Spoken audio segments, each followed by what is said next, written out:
Karine Le Marchand révèle son vrai nom d'origine, le choix difficile de son identité. Coup de griffe contre le montage, Karine Le Marchand, sous le feu des critiques, révèle le secret de son nom de scène.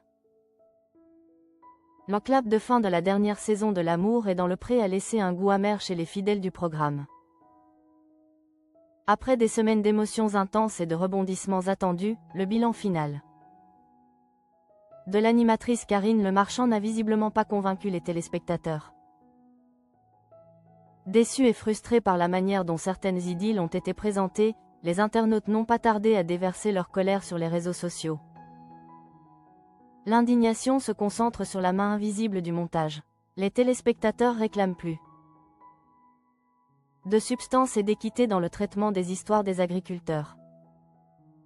Bon, par contre, je suis colère qu'il n'y ait pas le même traitement des agriculteurs entre les week-ends chez l'autre et l'escapade en couple.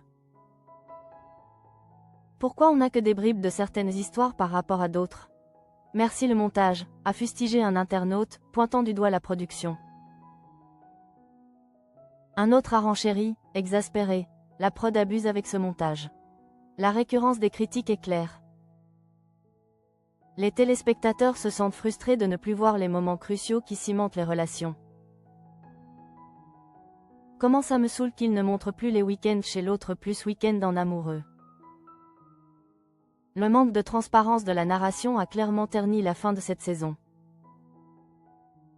Malgré ces critiques, Karine Le Marchand demeure, sans conteste, le visage incontournable. La confidente bienveillante est l'âme même de l'émission.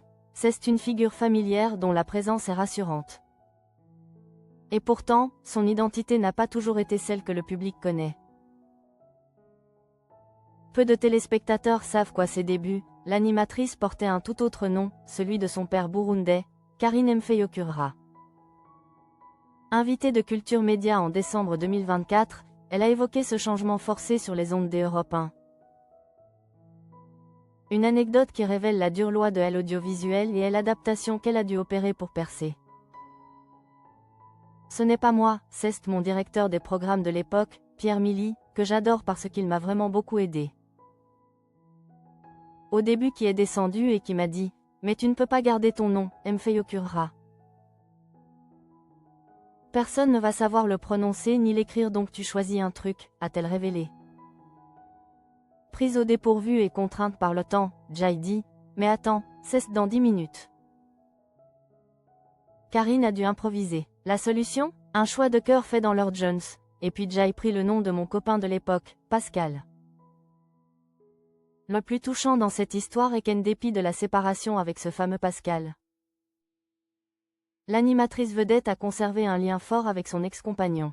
Je suis toujours proche. Il est toujours très content. Toute sa famille est très contente, a-t-elle assuré, confirmant que ce nom de scène, né d'une urgence, est devenu un pont affectif.